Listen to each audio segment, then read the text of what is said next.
very good afternoon to all of you. And today we have another episode of our global event. And we today we are going to host it through the National Digital Library of India and in association with Wills Global Foundation. They are our event partner. And I am your host, Suman Panja, Senior Outreach Executive, NDLI. So till date, we have organized various events on education, innovations, new technologies, careers, and other different chapters. Again, today we are going to discuss on sustainability, a career with a purpose. And today we are, before starting this event, we just want to have a look on the NDLI portal. So NDLI has been developed by IIT Kharagpur under the aegis of Ministry of Education through National Education Policy. It has been a pilot project was started in the 2015, and finally the portal was launched in 19th June 2018. At present, we are under the phase three, and the project phase three project was started recently, where new improvement has been done in this 3.0, and relatively the improvement has been done in the search engine and other improvements of the portal. At present, we are hosting 11 crores of content, and 8.9 crores of the contents are freely available, freely accessible. In this portal, we are hosting 39 Indian languages, 23 Indian school board are being covered, and different students from different categories, like from PG to from KG to PG, every student have their contents in NDLI, and not only just books but also relevant topics like video, audio class, lectures, theses, newspapers, everything. Not only that, even career verticals is also available. From they can get a huge number of content related to their career and examination. Now we do different webinars also and engagement programs through NDLI. Like today you are organizing this webinar. We also do different physical workshops, training session, talks. We already conducted 32 workshops throughout all states and already trained more than 2,000 institutes throughout the country. At present, we are also providing the free institutional digital repository service. This is an extension service of NDLI and already set up more than 6,000 institutional clubs and more than 150 institutional. We have 17 lakhs of members throughout this NDLI club, over more than 6,000 institutional club we have. So this NDLI club is providing a platform for the hand-holding to the institution to fulfill the National Education Policy 2020 recommendation. This initiative is to promote the culture of reading and learning through NDLI's vast resources. And NDLI Club is an online platform which enables the institution to conduct different learning-oriented activities. It may be curriculum, non-curriculum activities, and which enhance the students' knowledge, skills, personality traits, etc. So going forward, this is the at present the numbers of figures state-wise we have on NDLI Club. At present, this is the current structure of NDLI throughout the country, and the different states number and figures as described here. We have also, you can see, we have a club in Ladakh and Andaman and Nicobar's. So the number of awareness event at till date we have conducted are 760. The number of workshops we have conducted offline are 68, international 3 international workshop and 5 national workshop. We conducted 32 institutional digital repository workshop. So going forward, again, here are the awards we received till date that is presented during our service. These are the awards we have received through our. Now, our main motto of NDLI is the learn, share, and grow. So generally, it is a platform by all for all. So thank you everyone for participating in this event. And again, I would like to host our Sujata ma'am, I would like to host you in this session, moderator of this session. Ms. Sujata Roy did her welcome, ma'am. The slide is not visible. Please, if you can, yes, thank you. So, Sujata ma'am did her MSc in Physics from IIT Kharagpur. She completed her postgraduate in Computer Science from Indian Statistical Structure, Kolkata. CQA from Quality Assurance Institute, USA. He is a Distinguished Service Awardee of IIT Kharagpur. She spent most of her career in the corporate IT sector, working with various private and multinational organizations until she finally retired from IBM as a after retirement. She has been actively involved in various IT alumni activities as well as volunteer activities to give the society and the nation at a large. Currently, she is the president of Wales Global Foundation India and a member of their board. She also served as the chief operating officer of NDLI over last 8 years. Mrs. Roy is a member of Indian Expert Committee on Technology Innovation and Advancement of the Indian Chamber of Commerce. So I would like to welcome Mrs. Roy uh, on stage. Thank you, Suman. Thank you, ma'am. So, I'm so happy to be with you on this stage today, and I would like to now bring in the speaker for the day, Dr. Ramanan. So may I have this slide on Dr. Ram, please? Hello, Dr. Ram. Welcome.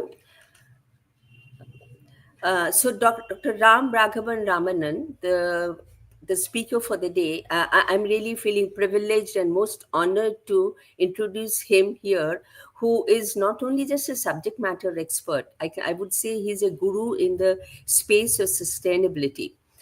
He has a BTech degree in chemical engineering from IIT Kharagpur, which is my alma mater as well. Has an MS in chemical engineering from Bombay University, an MBA from MCOM School of Business, the University of Texas, Austin, and finally a PhD in environmental science from the University of Texas, Dallas, USA. Dr. Ram is a co-founder and chief scientific officer at ImpactAge Inc., a Fulbright leadership scholar, and a globally recognized expert in sustainability, ESG, and CSR, with over 4 decades of experience in corporate, consulting, and academic roles. Dr. Ram has presented and published widely on scientific and management topics. His 2018 book, Introduction to Sustainability Analytics, often offers leaders insights into stakeholder primacy and how to identify relevant sustainability matrices. Today, we have Ram as the primary speaker for the day, and here is to welcome you to the session once again, Dr. Ram. Now, uh, our topic for the day is sustainability, a career with a purpose. Very sustainability seems to be a buzzword of the day. In very simple terms, we look at it as what? The ability to maintain or support a process over time. Sustainability is often broken into 3 core concepts: economic, environmental, and social. As we see these days, many businesses and governments are committing to specific sustainable goals such as reducing the environmental footprints, conserving resources, etc.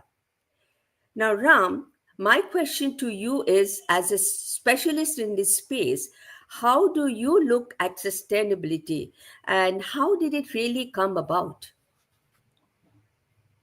Thank you, Sujata, and NDLI teams. Well, the question in front of us is what is sustainability and how did it come about?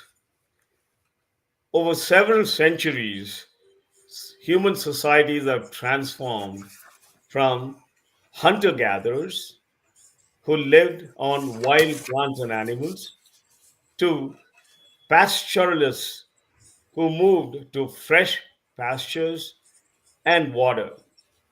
Then came the horticulturists who relied on human labor for crops. This was followed by agrarians who cultivated crops with animals and machines, on to industrials who used mechanized manufacture for scaling.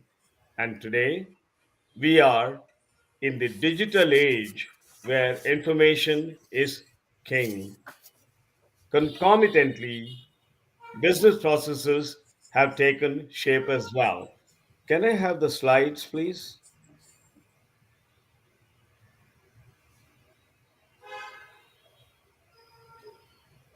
Are you?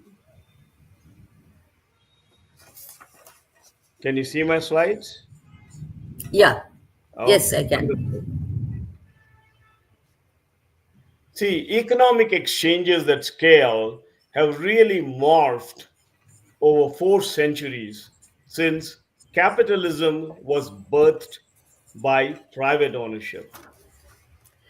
If Well, I may interrupt you for a second, Ram, yeah, can you just make it full screen? I That think will help the audience. it is full screen, I think. Okay. Okay. Okay. Thank you. Carry on. All Thank right. you. These mercantile exchanges moved goods from cheap to expensive markets and drove global exploration and trading, and sadly, colonialism. The market or industrial phase, which birthed entrepreneurship to build products and make profits, led to the Industrial Revolution. But naturally, soon after that came monopoly driven by the animal spirit of greed, selfishness of a few to take a lion's share, and led to shareholder primacy, pounding of the planet and the people for profits resulted into the Anthropocene age. Society realized that business needs their license. They reacted with labor and environmental movements. Stakeholder primacy became the mantra of societies, and this shift to fair share, mind you, not equal share, is sustainability. When do you think sustainability was conceived? 20 years ago? No, almost 100 years ago from visionaries. Mahatma Gandhi said, Earth provides enough to satisfy every man's need, but not every man's greed. So, avoid excess greed. Albert Einstein said, the concern for man, including women, and his destiny must always be the chief interest of all technical effort. So, design responsibly. Rachel Carson, a poet and nature advocate who wrote Silent Springs, said, only in this century has one species, man, has gained sufficient power to alter the nature of his world. And the lesson, beware of your own power of self destruction. And that naturally lit the fire of activism.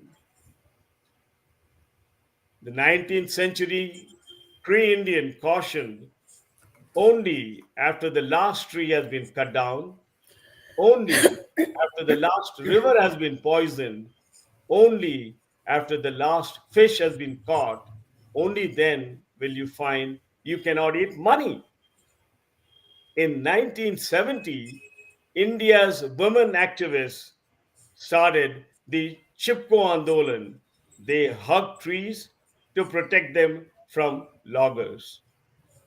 In 1987, United Nations Brundtland Commission defined sustainability as one that meets the needs of current generations without compromising the needs of future generations. Sustainability is a shift from shareholder only to stakeholder primacy, and that has led to the quadruple bottom line, which means instead of just measuring everything, your performance by money, you actually use profit to measure prosperity, planet to promote environment and protect it, people, that is the one that really contribute the entire society, which is social, and the purpose, which is governance in an ethical and other ways. The United Nations established nearly 17 development goals. These are called SDGs, and some of the very key ones, which most of us are familiar with, start with no hunger, no poverty, quality education, gender equality, affordable clean energy. I'm not describing each of these, they are very clear by themselves, self evident. Reduced inequalities, responsible consumption and production, and of course, climate action. Okay, so it's really good to see United Nations actually coming up with 17 development goals, which includes things like, as you mentioned, protect the planet, then underwater, and spend um, consum. Anyway, so but tell me something, all these are very good things to say. But why would businesses actually modify their way of working to comply with this? What would drive them? A very insightful and a very commonly encountered question. Business operates under license from society, which all of us know. And this has nothing to do with the license Raj. This happens almost everywhere in the world, completely capitalistic versus all the way to the communist nations. Corporation is clearly, let me just see if I can get to the next slide. Okay. Yeah. All right. They have absolutely no choice but to proactively meet stakeholder expectations. And there is a change that is occurring. While slow, but surely, there is a shift from shareholder primacy to stakeholder primacy, and that is forcing maturing of corporate behavior. There are other factors that are also driving these, several other factors. For example, mandates are mushrooming globally. European Union has many mandates already in place today. The United States mandates are taking shape slowly but surely. As many of you are probably aware, India's SEBI already requires business responsibility and sustainability reports by the top 1,000 companies.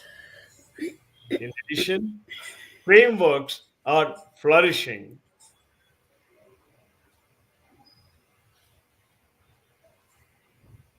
For example, there are international financial reporting standards which typically address most of our accounting standards, and that includes the International Accounting Standards Board.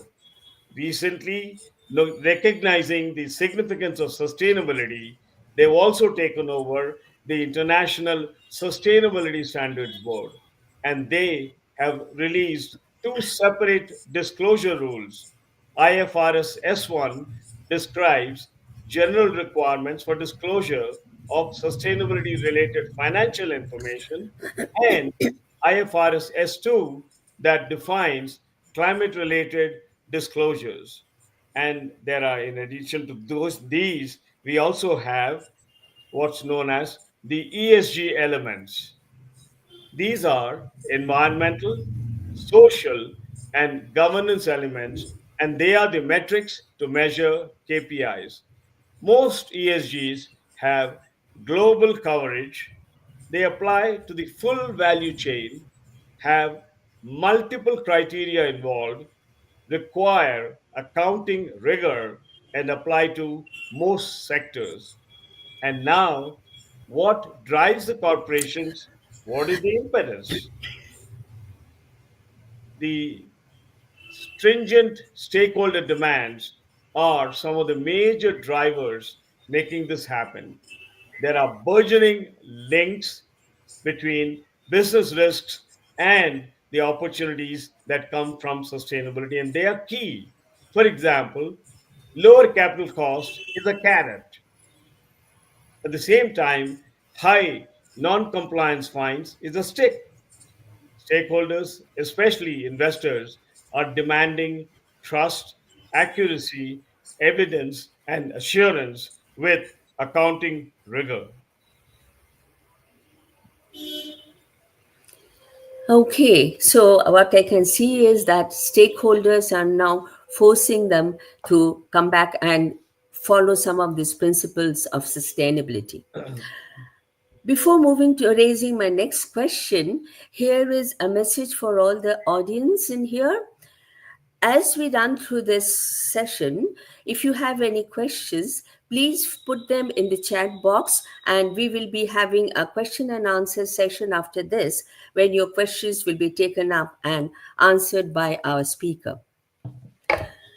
Okay, going back to the main session, Dr. Ram, as I was listening to this, I'm just curious to know, where does energy come in here? Or do you think energy is important in sustainability? And also, since AI is so much in there, can we apply AI in maintaining sustainability? Oh, again, an excellent set of very common questions. And I'm going to go to my presentation slides. Yeah. No, I'm not able to do that yet. Why am I not able to move my slides?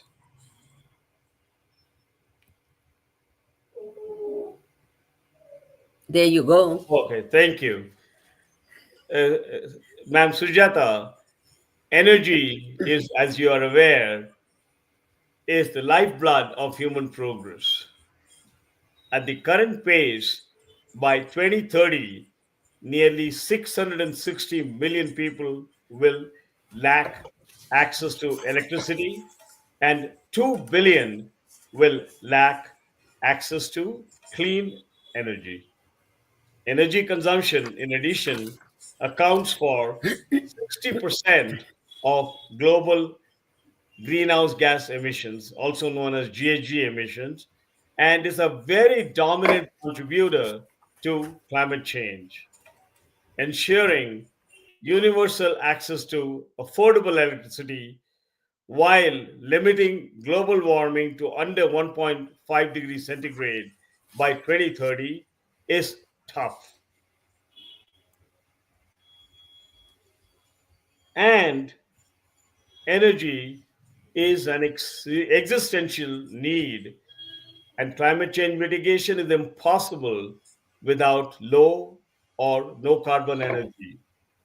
It has to be also affordable and accessible. If not, climate change must be faced, and we will have to go about strengthening resilience to climate hazards everywhere, include measures into national policies, improve institutional capacity on mitigation, mobilize commitment to meet needs of developing countries, and build climate change management capacity in least developed countries, focusing largely on the active women, youth, and marginalized communities.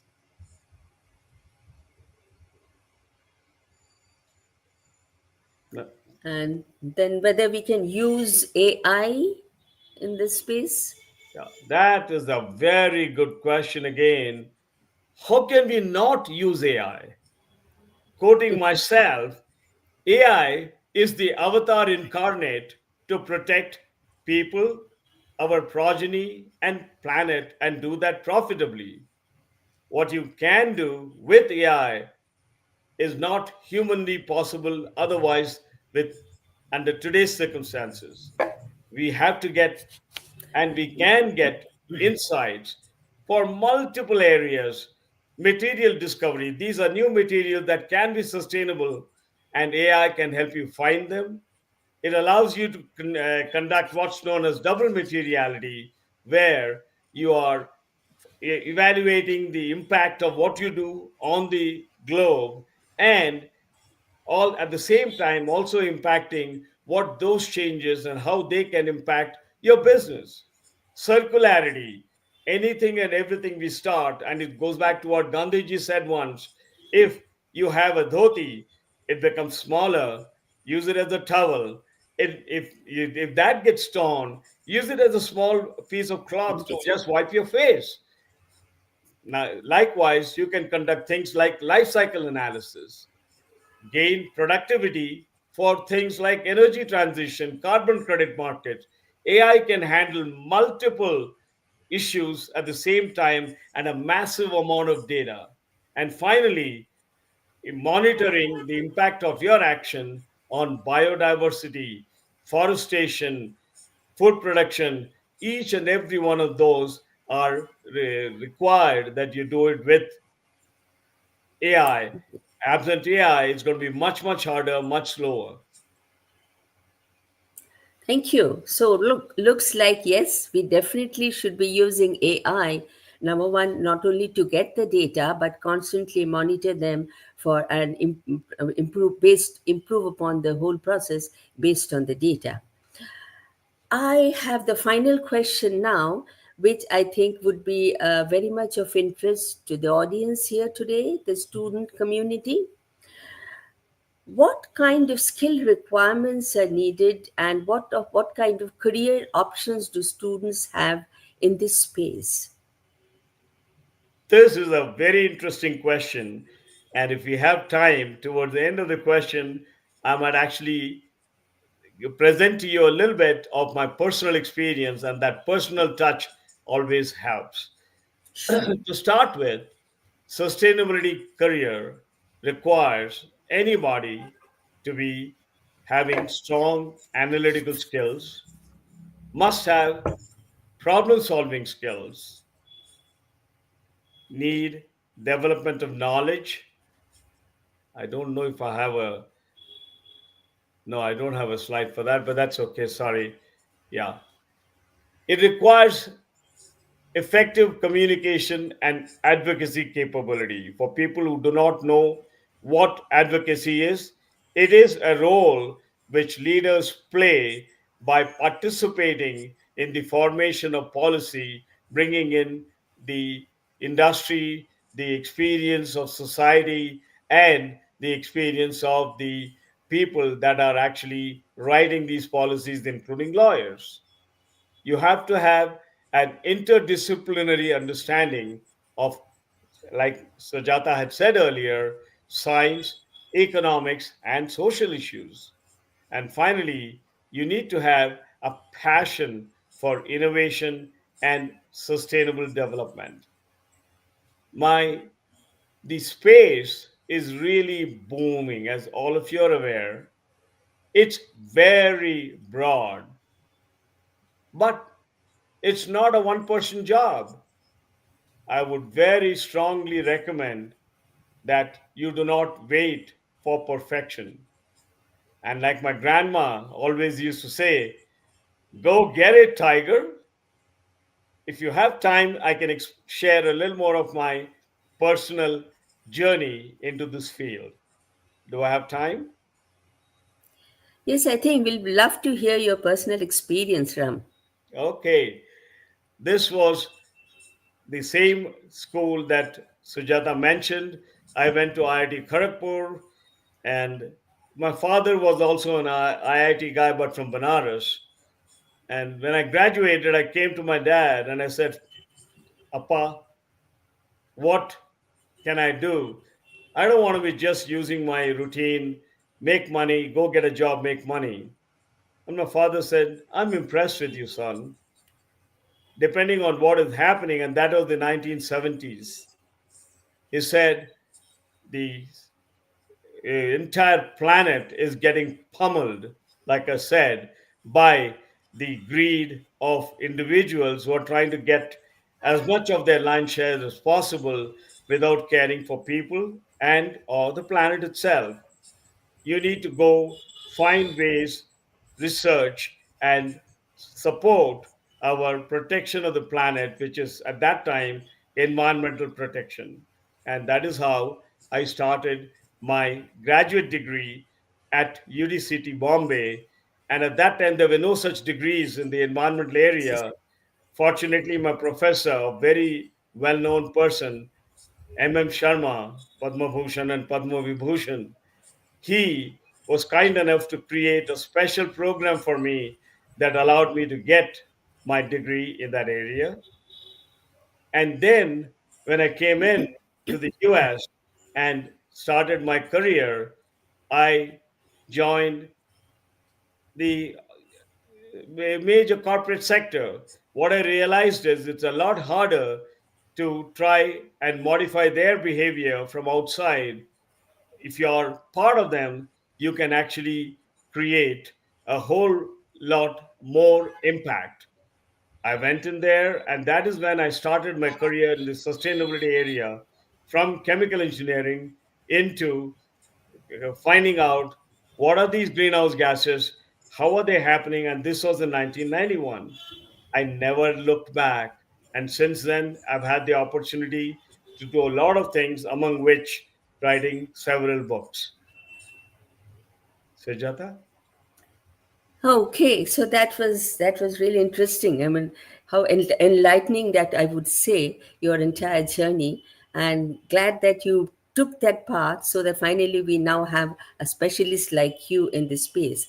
But the good news is that, yes, as you mentioned, and we are also seeing many corporates, the governments also are now conscious, and they're really taking very conscious steps, maybe baby steps, but still they're taking these steps for sustainability, maintaining a clean environment, leaving a cleaner environment for the future generations.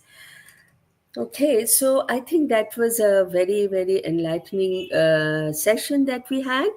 And now it's time that we go to the students and get questions from them so that we can answer their specific questions. So over to you, Suman, now for the Q&A. Thank you, ma'am. Thank you. And let's see what are the questions we received from the students. Before going to the students' question, I have a question like related to sustainability. How one suppose one I'm doing some job here and I am thinking about the sustainability during my job. So it is not like that particularly during my job I need to focus on how to develop something, right? Like whatever I am doing, so according to that work I may found the some space for the sustainability and development. Now one the question is like whatever you think that the government whatever they are doing right now is enough to meet up the target within the time limit, because if we reach out the time that would be difficult for the world. That's a good question. And I have to clarify a couple of things. Number one, sustainability is broader than climate change. And what you are referring to, your question, is targeted on climate change. Is it enough? Yes, sir. Almost nothing is enough ever. But is it in the right direction? Absolutely. And unfortunately, unlike environmental issues that you're used to, which have very, very short a range of impact. For example, if you are having a factory, what comes out goes within that airshed. Unfortunately, what sustainability faces, climate change faces, it is global. Once carbon dioxide has left your facility, it really is goes borderless. It goes across borders. It goes across oceans. It's all over. It is almost permanent for a very long time. And every activity we do, whether it is a factory, our breathing, and almost anything, or the burning of anything, everything creates carbon dioxide. So, carbon dioxide happens to be a very, very omnipresent component, and addressing that, the only way it can be done when the entire globe comes together. You probably have heard of things like COP28, COP29. I've been to many of them, and that is where global leaders come together. It requires leaders to participate in family, initiatives which really tell families, look, do your part of what you can do in a civic sense. Do not discard plastics, for example. That is also part of sustainability. But with climate change itself, they set targets. Each country commits to a particular target. And not only that, developed nations are also, in addition to all that, providing funding to the less developed nations to try and address this. For instance, if you are going to be building power plants, developed nations already have several power plants. Making them change is a lot more expensive use of your dollars. On the other hand, if some of those dollars go towards the developing nations, which are greenfield stage power plants, much easier to design and develop those power plants, which can be much less carbon emitting, such as you can probably go for a lot more of renewable energy. So India is particularly very well situated because in the end, in about 10 or 15 years, while US has about 500 gigabytes of power now, India will need 500 gigawatts of power by then. To create that much more power, we have a choice to make, and we can go towards renewables as opposed to power that is actually spewing more and more carbon dioxide. A very good news of the entire thing is, you recall there was a situation called ozone hole, which is a very similar issue, again a global issue. That is the far more targeted issue. We have overcome that, and the ozone hole is really closing. Similarly, I have a lot more optimism, and we will together make this happen. Thank you, sir. Thank you. So, I I have a question here, Ram, and that's again thinking of the audience we have here. Uh, is there? I know you studied environment abroad, but here, do we have any institutes where this kind of education is provided in terms of environment or I don't know whether sustainability is a subject that's covered in there. Interesting question. Yes, it is. And Okay. one of the oldest schools for environmental engineering is Anna University. It's been around for about 35, 40 years. Mm-hmm. IIT Madras has a school of sustainability. And Anand Mahindra, who I happened to Mm-hmm. have the good fortune of meeting in 2006, starting 2007, has really pushed sustainability. And Kotak Mahindra has donated a large amount of money to start the School of Sustainability at IIT Kanpur. Lot of schools are beginning to start, even in the US. It has taken me nearly 20 years of writing articles and presenting papers on what I call green MBA. And today, many major Ivy schools, all the way from Harvard to Wharton, including Stanford, where one of our IITians, Arun Mazumdar, is the dean of that school, have started their own sustainability schools, and they are in play. Similarly, collaborations are occurring, and one such collaboration is occurring between IIT Roorkee and a school called Vrije University in Amsterdam to start a climate exchange program, a course. And just so happens that my daughter is a professor there. But that kind of thing is happening, and Okay. people like us are very, very supportive. of creating more such educational opportunities. Oh, that's Sir, so we have good to a hear. question. Very positive news. Yes, Suman, please go ahead. Yes, we have a question from the audience. I'm trying to put that question on the screen. So, Mr. Chakravarti is writing here. Who can individuals align their careers with the principles of sustainability, and how does this contribute to the scene of purpose to their Since professional life? A sense of how purpose can of individuals? their professional life. This is a very relevant question, and I'm sure you already heard my own driver at some point of time, which is when I came out and I said I want to do something for society. Almost naturally, more than 30% of all humans are inclined to do the right thing for society. The other 30% are very clearly people that would follow the leaders who are demonstrating and showing them the ways to do it. There's always a bottom third, which requires a little more motivation. And if you can stand a little indulgence on my part, in Hindi we used to say, "Laton ke bhoot hai, baaton se nahi mante." So they require more intervention by society and the regulators. So all three are feasible. They will eventually take us towards a goal.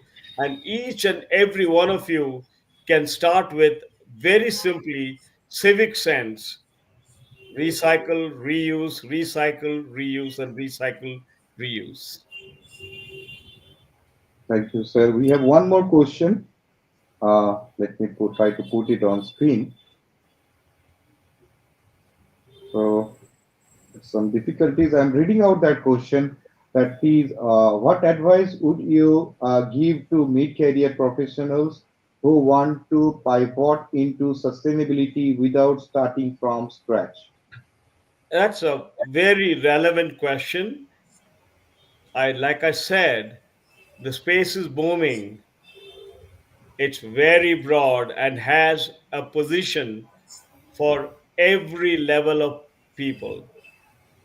A mid-career professional typically can very advantageously bring the learning and the experience he already has or she already has into this field. For instance, if you are a computer professional and you know how to really code, if you are a data science professional, sustainability is really one area where every profession has a role to play. You can very easily take on some opportunities within your organization that allows you to move in that direction. You can take on some online programs that allow you some certification and or some degrees into it, and you can definitely take on what we call mentorship. People like Sujata have a lot of avenues for providing mentorship and education in this area to promote sustainability per se. And every one such person can. And always remember, like it happens to anybody, you may have to take a slight duck, come down and go back up. You may have to take a slight, for example, it happens, the tall trees that want to keep standing tall in the case of a storm or a major event falls, but a small plant just bends over and nothing happens. And all you need to do is bend over, take the storm, and come back in. Look at it that way. Sustainability as a very, and it's not going away. It's an existential threat for human beings and will be addressed by the whole globe. Sir, we have another question. I'm just trying to put it on screen. So I'm also requesting audience, if you have any questions, try to put it on time so that we can put it on screen. So this is the question: what would be the key principle of waste management to align with sustainability? That is I probably just happened to say that in the previous one when I said recycle, recycle, recycle. But to be more specific, what you can do, and there are a lot of this is the whole principle is called circularity. Let me spend a minute on what is circularity. When you are producing something, you create a product and you call the discard waste. Your waste, one man's or one woman's waste, can very easily be the other person's gold. Find what you can in that waste that's usable. So, what you can do is, first of all, minimize the use of materials, minimize the use of resources, then get into what you do have to discard from your facility, find some other facility that can utilize the golden nuggets that are there in that waste. That's called recycle and reuse. Even in and India has been pretty good about this, where you are able to take a wasted equipment, refurbish it, reuse it, and address it to a different market where market cannot afford as much money. The refurbished materials are available for less money, less guaranteed, but equally workable. Thank you very much, sir. So, I request ma'am to give a little bit info about her Wells Global now. Okay, so before going to that, I would really like to thank Dr. Ram for the excellent session that we had. And I personally go back with a lot of learning from it. And I'm sure the audience would must have also picked up a lot of learning from here. And just for the audience, maybe what Ram mentioned, and he really he, he reiterated on that, that you don't have to start big. Start with small things of a daily life, and work on them. And finally, at the end of the whole nation will be helped in a big way from all these small steps taken together. So thank you, Ram, for the Thank you, very sir. enlightening, very enriching session. Maya, And we do want to see you again on this platform on some other day. thank you. Okay. Talk With to you, that, ma'am. yes. Okay. Uh, like as you all know, this session is conducted by NDLI in collaboration with Wheels Global Foundation. So I would like to introduce Wheels to you in a small way. Wills Global Foundation is an organization that was formed by alumni of all the IITs way back in 2006 with the objective of improving the lives of our rural community by using or applying technology.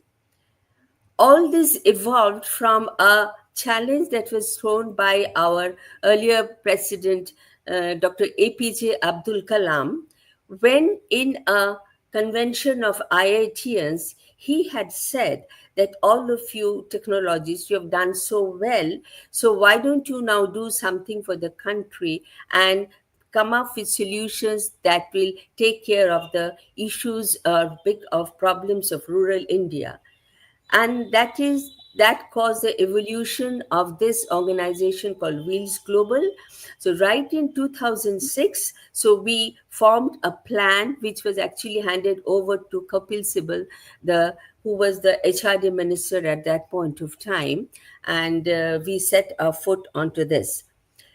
Wheels stands for, W stands for water, then health, energy, education, livelihood, and sustainability. And we just talked on sustainability over the last 45 minutes or so. Basically, all the factors that touch our life, that impact our life in a day to day or overall in our lives. Wheels Global, if you can go to the next slide, please. Yes. So, our vision is, so as I mentioned, it's basically technology enabled philanthropy. We want to work and improve the lives. And so the vision is right now we are aiming at touching the lives of at least 20% of the rural population in India by 2030. And how? By applying innovations, by applying technology. Here again, in terms of the execution, we have a limited bandwidth. We have people but all spread all over the world. Now how do we, so what do we do? What we do is we work through local groups, through local NGOs who are actually in touch with the communities in villages, in districts. Okay, so it's our innovations, our technology helped by the NGO, their execution power, their connection, their resources, which will hopefully help us in attaining our goal in reaching the lives of 20%, at least 20% rural community in improving their lives. So that is about Wheels Global Foundation. And anybody here, if you are interested in giving back to the society, in helping the nation, feel we are all volunteers, so it's all voluntary service. So feel free to reach out to us, and we can all definitely find some way or other to involve you, to include you in all the different projects that we done across India. Over to you, Suman. Thank you, Ms. Sujata Roy. And now I would also like to thank our guest, Dr. Raman ji, Ms. Sujata Roy ji, our moderator. And I would Thank you. request all the audience, I would like to give thanks to all the audience. If you have any more questions regarding this session, you can put it up in the comment box. We will put it to Dr. Ram Raman sir and get back to you soon. And most of all, we are already the users of NDLI, so everybody generally knows about NDLI. So still, I would like to give thanks to all the users of NDLI who are using this portal, our viewers, my entire teammate who are working in the background, and also I'd like to thank to the project TIs and mostly the Ministry of Education who are funding this project. So thank you everyone and closing this session. Thank you, sir. Thank you. Thank Thank you, Suman. Thank you, Okay. Dr. Ram.